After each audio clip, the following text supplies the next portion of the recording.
On a winter night in 1944, in a cramped German headquarters somewhere in the Ardennes, a colonel stands over a map that's already starting to look like a crime scene. The red grease pencil has been used so often that it's worn down to a stub. Arrows for the great German offensive, Hitler's last gamble in the West, drive westward in bold strokes.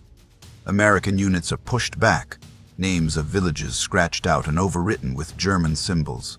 For the first time in months, the arrows point in the German direction, and then a courier comes in, snow still melting on his greatcoat, and hands the colonel a flimsy piece of paper. The colonel scans it. His jaw tightens. Without a word, he leans over the map and draws a new arrow. This one isn't German. It bends sharply north, coming out of the south like a knife to the ribs. Next to it, in rushed, ugly handwriting, he scribbles a single word, Patton. If you'd paused the war right there and walked through German headquarters, you would have seen the same name on map after map, circled, underlined, sometimes written in capital letters like a curse.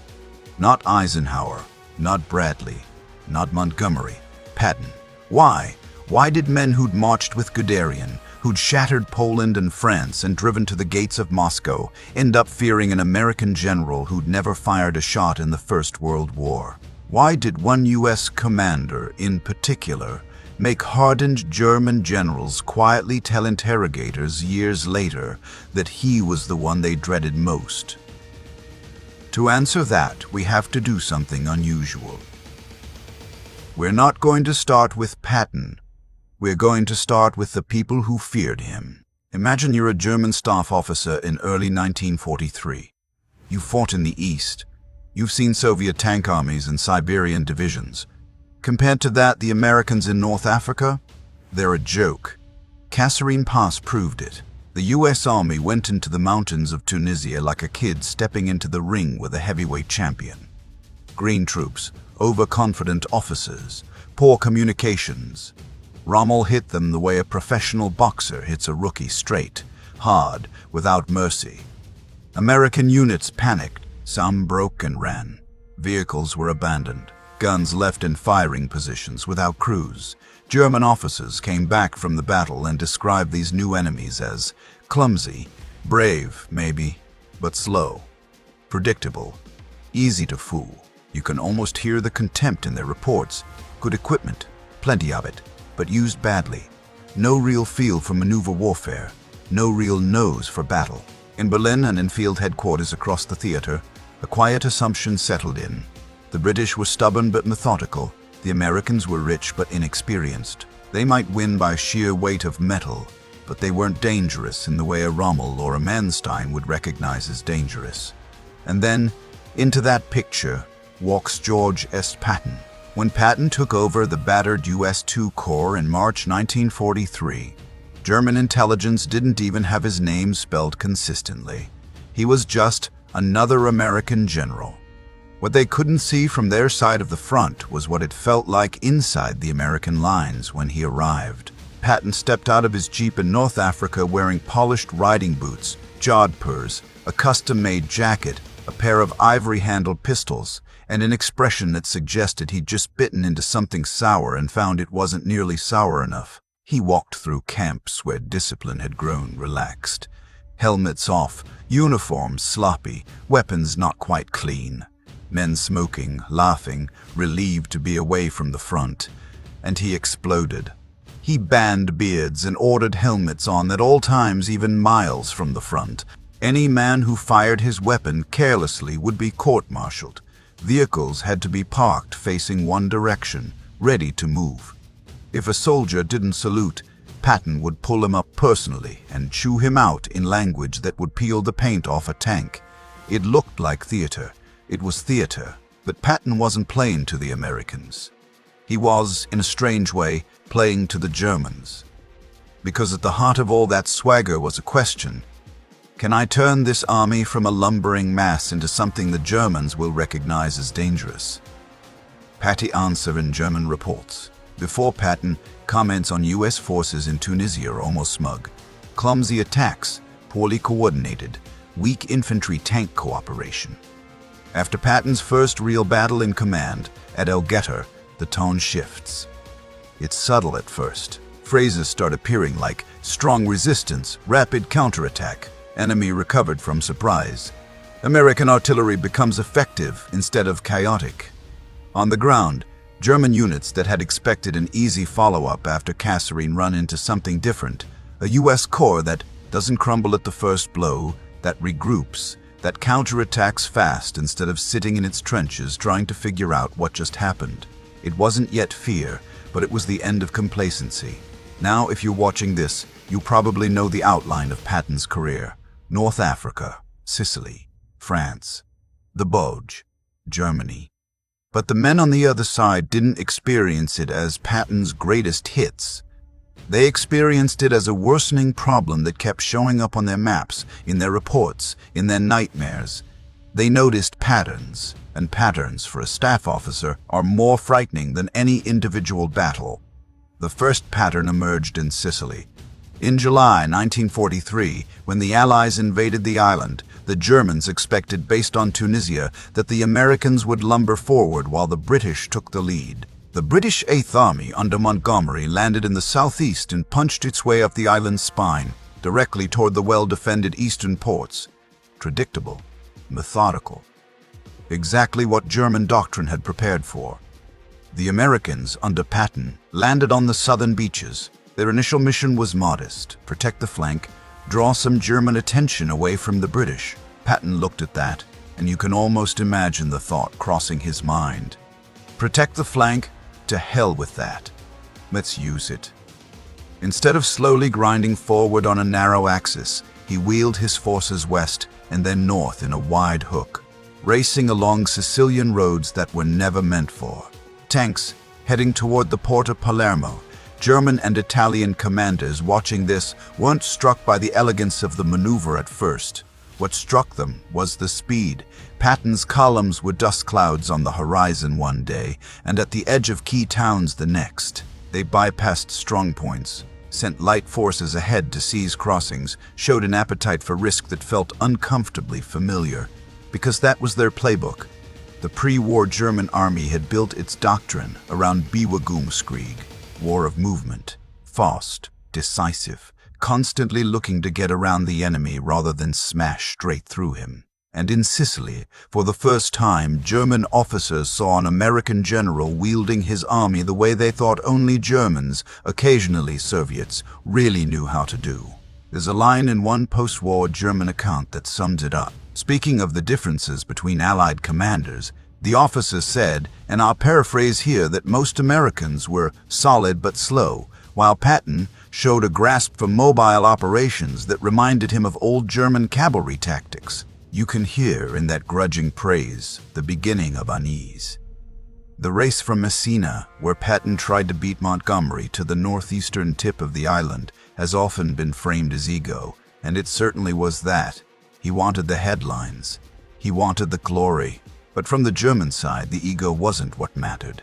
What mattered was that as German forces tried to conduct a disciplined withdrawal off the island, one of the few really successful large-scale retreats they pulled off in the war, they kept finding Patton's Americans threatening to cut their escape routes faster than anticipated. Time and again, they planned to hold a position for 3 days and be forced to abandon it after one because American columns had swung around a flank or grabbed a nearby town ahead of schedule. That alters your view of an opponent. When you sit down that night to write your situation report, you don't just write enemy advanced, you write enemy advance more quickly than expected. Multiply that note by a dozen staff officers in a dozen headquarters, and it filters up the chain. Patton's. Which is how, over the second half of 1943, one name starts popping up more often in German intelligence summaries: Patton. Now, here's where this story takes a turn that's almost too good or too twisted to be true. Because the Germans didn't just develop an impression of Patton, the Allies helped them. They fed the German High Command a carefully constructed image of George S. Patton as the Allies' ultimate hammer, and the Germans swallowed it so completely that it changed the way they deployed entire armies. You think you've heard crazy war stories? Wait till you hear the one where a man's reputation pins down more divisions than some countries had in their entire army. By early 1944, the Allies were preparing for the invasion of France. The Germans knew it was coming. They didn't know where. Normandy was one possibility. The pass to Calais, where the channel is narrowest, was another. From a purely geographical standpoint, Calais made the most sense, so the Allies decided, let's make them sure it's Calais. That deception plan was called Operation Fortitude, and at the center of it, like the lead actor in an elaborate play, was George S. Patton. The British and Americans created an entire fictitious army group in southeast England, the first U.S. Army Group, or FUSAG. It had insignia. It had fake radio traffic. It had dummy tanks made of wood and canvas parked under camouflaged nets. It had phony order of battle charts for German spies to discover, and on paper it had a commander, Patton. Why him? Why not Eisenhower, the supreme commander? Why not Bradley? Because by then, Allied intelligence knew what German intelligence believed. They'd been reading German decrypts. They'd been running double agents. They knew that German officers after North Africa and Sicily had tagged Patton as the most aggressive, dangerous American field commander. If he was in charge of forces in Kent, staring toward Calais, then, in German eyes, that had to be the main invasion threat, and that's exactly what happened. German intelligence files from the spring of 1944 show a growing obsession with this phantom army group. Reports filtered in, most of them planted about Patton inspecting his divisions in southeast England, touring airfields, reviewing tank units that existed only on paper and in canvas. On German maps, a fusag is marked in thick strength symbols opposite Calais. The 15th Army, one of their better armed formations, is kept in that sector, waiting for Patton's blow that never comes. Here's your first real, oh come on, they didn't really, did they, moment. They did, weeks after the real landings in Normandy, long after Allied forces had battered their way off the beaches and into the bocage. Hitler and his staff refused to move key formations from the Calais area. Why? Because they were convinced, absolutely convinced, that Patton and his supposedly massive army group were still waiting across the channel, ready to deliver the real invasion. One of the German generals later admitted that as long as they believed Patton was in England, they couldn't be sure Normandy wasn't a feint. The man wasn't even on the continent yet, and his name was already controlling German divisions. It's easy, with hindsight, to sneer at that, to say, how could they be so gullible? But put yourself back in their minds. They'd seen Patton in Tunisia and Sicily. They'd read the reports, speed, risk-taking, relentless pursuit. If you're a German officer steeped in the idea that war is decided by decisive, mobile blows, the kind of warfare you pride yourself on, you can't help but assume that when the Allies finally go for broke, this is the man they'll give the spearhead to, and that assumption, that mental model, is exactly what the Allies exploited.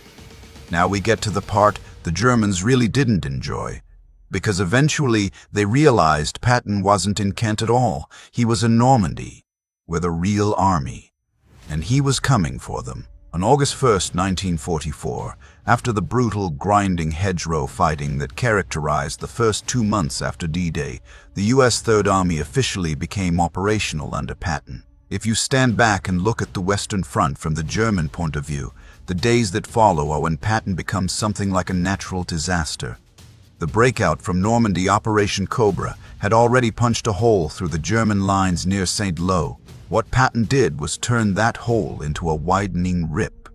His divisions poured through the gap at Avranches, then fanned out like water released from a dam. Some raced west into Brittany, aiming to seize ports and cut off any hope of German counterattacks from that peninsula. Others swung east and south, driving into the open French countryside. German units that had grown used to the claustrophobic, close-range fighting of the bocage suddenly found themselves facing an enemy that could move 30, 40, 50 kilometers in a day. Imagine being a German regimental commander in that moment. Yesterday, your front line is here, your neighboring unit there. The map feels solid. Today, your neighbor is gone, withdrawn, overrun. It almost doesn't matter. Reports filter in that American tanks are already east of you, behind you, seizing bridges you assumed would be safe for days. You call Corps headquarters. They're already on the move. You ask where the new defensive line will be drawn. They have no answer because they don't know where Patton will be by nightfall. German staff diaries from that period are full of short, bitter, frustrated notes. Enemy speed exceeds expectations. Tank columns appear in rear areas, main effort difficult to identify. And through it all, one word appears again and again. Drit U.S. Army. Patton. 3rd U.S. Army. Patton. 3rd U.S. Army. Patton. We tend to think of fear in war as something that happens in foxholes, the fear of shells, bullets, bayonets. But there's another kind of fear that belongs to staff officers and generals.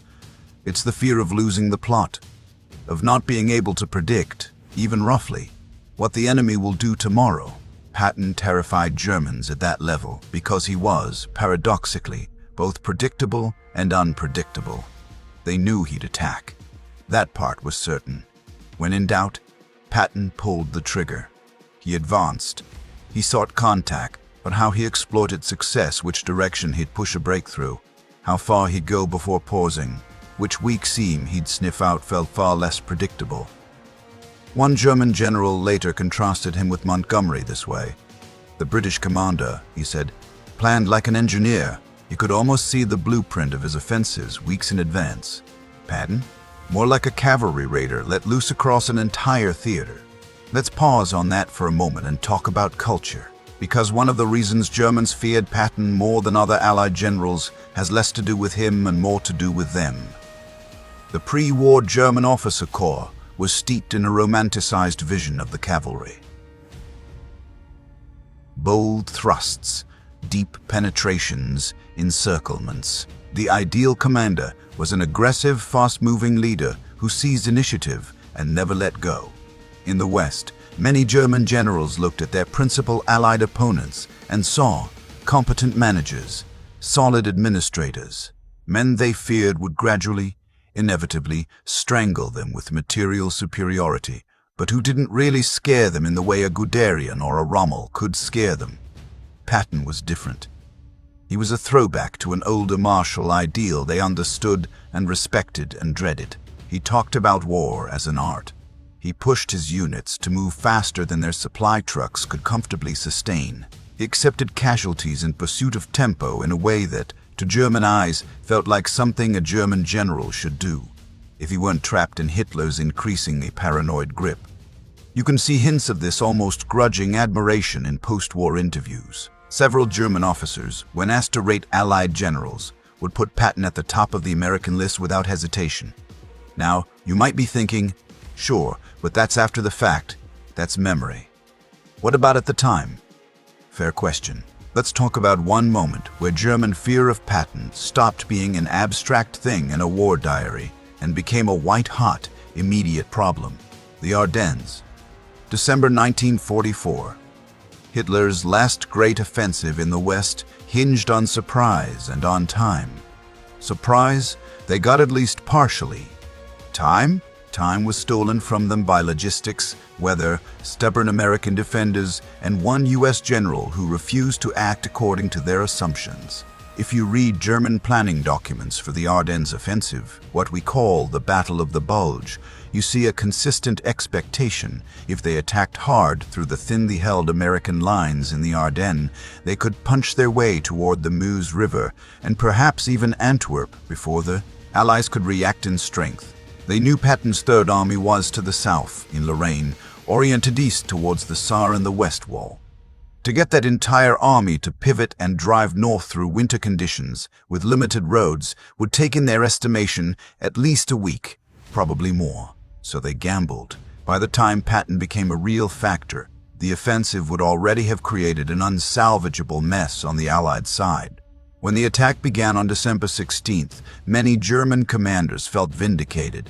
American units were overrun or surrounded. The front wavered, then bent backward. Villages changed hands twice in a day. You can imagine the mood in some of those headquarters. Cigarettes. Coffee. The first cautious talk, not of victory, They weren't that naive by then, but of a major success that might force the Allies to negotiate. And then, very quickly, reality began to intrude. Stubborn pockets of resistance, fuel shortages, Allied air power reappearing as the weather cleared, and the reports started to come in from the south. Third Army? It was moving. Fast. Here's where the story gets almost comically unfair from the German point of view. Because what they didn't know was that Patton had been planning for their offensive before it even began. In early December, in a meeting with Eisenhower and other commanders, he'd argued that the Germans still had one more major attack left in them, and that the Ardennes, that quiet sector full of holiday leaves and green units, was a likely target. His staff, under the brilliant operations officer Hugh Gaffey and others, drew up contingency plans for turning Third Army north against a hypothetical German penetration. So when the real offensive erupted, Patton didn't have to start from zero. He basically said, at that now famous meeting in Verdun on December 19th, "I can attack north with 3 divisions in 48 hours. The room, according to those present, went quiet. Eisenhower asked him if this was just his usual aggressive talk. Patton insisted it wasn't. He'd already set it in motion. Think for a second about what that means on the German side. You're planning an offensive that counts, implicitly, on Patton needing a week to react.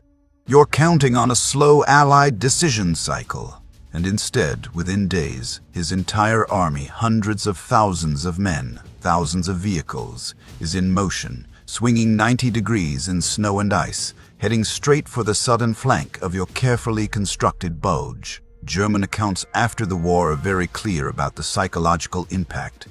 It wasn't just the Third Army reached Bastogne and relieved the surrounded American paratroopers there on December 26th. It was that Patton's movement shattered the German sense of having any operational breathing space. One general, describing the moment they realized how quickly Third Army was closing, simply said, "Then our attack had no more chance." They were suddenly on the receiving end of the kind of fast, flank-crushing countermove they themselves had used in 1940. Some of them, in private, admired it. Many more simply cursed it. And that, really, is where Patton turned from a dangerous opponent into something closer to a legend in German minds. North Africa had shown he could stiffen a beaten army. Sicily had shown he could move quickly on a theater scale. France had shown he could break open a front and exploit a gap like a force of nature. The Ardennes showed something else, that even in the winter of 1944-45, when the German army was exhausted but still dangerous, this American general could think and act inside their decision loop. He didn't just hit hard, he hit first. At this point you might be tempted to say, all right, that's pretty straightforward. Germans feared Patton because he was aggressive, fast, effective. He reminded them of their own best generals. Case closed. But there's another layer to this story, and it's one that almost never makes it into the popular accounts. Because after the war ended, after the guns fell silent and the maps were rolled up, many of those same German officers who had spent years fearing Patton sat down at desks, lit cigarettes, and started writing. They wrote memoirs. They wrote studies for the US Army. They sat for interviews with historians, including one particularly influential British writer named Basil Liddell Hart. And in those pages, in those conversations, they didn't just describe Patton. They created him, or at least, they created the version of Patton that you and I inherited. Let's talk about why. In the late 1940s and 1950s, the Western Allies had a problem. The Cold War was beginning.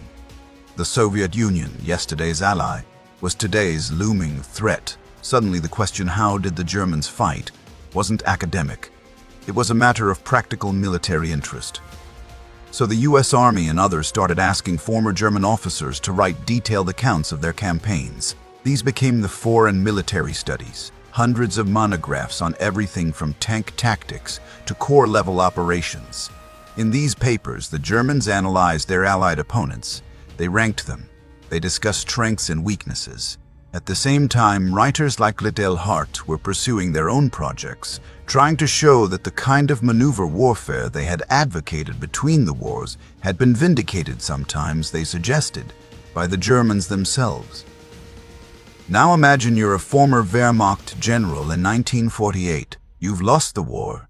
Your country is in ruins. You're trying to rebuild your reputation not as a Nazi, but as a professional soldier. You're writing for an audience that's deeply suspicious of anything that sounds like praise of the Red Army. You're also very aware that the people paying for your research and reading your interviews are American and British. Whom do you praise? If you want to flatter your new patrons and emphasize professional soldiering as the decisive factor in war, not ideology, not genocide, not Hitler's madness, you have every incentive to talk up the skill of certain Allied generals. And among the Americans, Patton is almost tailor-made for that role. He's aggressive. He's a student of tactics. He's colorful. He's not the political supreme commander that's Eisenhower, so praising him doesn't get tangled up in higher-level strategy. So you'll find in these post-war accounts a kind of chorus line. Patton was the most effective U.S. field commander we faced. Patton showed an understanding of mobile warfare rare among the Allies. Patton was the only American general we truly feared at the operational level. Now don't misunderstand me. These weren't pure inventions. As we've seen, there was a very real basis for German respect and fear of Patton. But memory is not a photograph. It's an edited film. Those German officers were cutting their own highlight reel. Every time they praised Patton's dash across France, they were implicitly saying, "See, we were beaten by a worthy foe, using methods we ourselves respect. It wasn't just overwhelming numbers. It wasn't just industry. It was generalship." That makes defeat easier to swallow. It also happens to flatter the post-war Western narrative, that the war in the West was won by a combination of industrial strength and brilliant commanders, with Patton as perhaps the most cinematic embodiment of the latter. So yes, German generals feared Patton more than any other American commander, but they also needed to remember him that way. He became a convenient mirror. They could look at Patton and see, reflected back, an image of their own pre-war ideals stripped of Nazi ideology, dressed in an American uniform, victorious where they had ultimately failed. And that's where the story starts to blur, just a little, around the edges. Because if you zoom out beyond the Western Front, beyond the US Army, and ask German generals, whom did you fear most among all your enemies, the answers get more complicated. Many of them, especially those who served in the East, would tell you in hushed tones about Soviet commanders like Zhukov or Rokossovsky. Men who wielded whole fronts, millions of men with terrifying bluntness and growing skill. Others would talk, not about individuals at all, but about Allied air power, which turned daylight movement into a suicide pact. Yet when they spoke specifically about Americans, when they were asked, which US general gave you the biggest headaches, the reply came back over and over in one form or another: Patton. So where does that leave us? Let's rewind one last time to that German colonel in the Ardennes in December 1944, pencil hovering over the map, the word Patton scrawled alongside a red arrow. What exactly was he afraid of? He wasn't afraid of Patton's pistols or his profanity. He wasn't afraid of the speeches, the mythology, the reincarnation talk, the legend of a warrior born in the wrong age. He was afraid of what those things added up to on a battlefield. He feared an opponent who understood instinctively, viscerally, that in modern industrial war, time is a weapon. Patton used time the way a skilled swordsman uses the thrust. He was always looking for that half second when the enemy's guard was down. Germany's generals, for all their doctrine and talent, had spent the first years of the war playing that game better than anyone. They'd been the ones appearing on other people's maps like a sudden, unwanted arrow. By 1944, staring at a front collapsing from all sides, they realized something bitter. Their own style of war was now being used against them by a nation whose soldiers, only a year or two earlier, they dismissed as clumsy amateurs. So no, Patton didn't win the war in Europe single-handed. He didn't always get it right. He made mistakes. He sometimes outran his supply lines, sometimes pushed attacks that cost more in lives than they gained in ground. But to the men on the other side of the hill, he represented something far more frightening than a flawless genius. He represented an enemy who was still learning, and learning fast. An enemy with factories that never seemed to stop rolling out tanks and planes, now led, in critical sectors, by a general who moved with the speed, aggression, and ruthlessness they'd long believed only they possessed. When you put all of that together, the theater of his persona, the hard edge of his doctrine, the way his name was weaponized in deception plans, the speed of his response in crises like the Bulge, you begin to understand why German generals, even years later, when the war was over and done, still spoke of him with a mixture of respect and something close to dread. In their war, surrounded by the roar of artillery and the grind of tank treads, there were few truly quiet moments, but every so often, a German staff officer, late at night, might have looked at a new report, seen that name on the page, and felt his stomach drop. Patton. Not because he was larger than life on a movie screen, but because somewhere out there in the dark, a real army was moving faster than their plans and closing in. And that, perhaps, is the most unsettling truth of all. In the end, what they feared wasn't the man. It was the realization that, by the time they fully understood him, he'd already passed them on the road to their own defeat.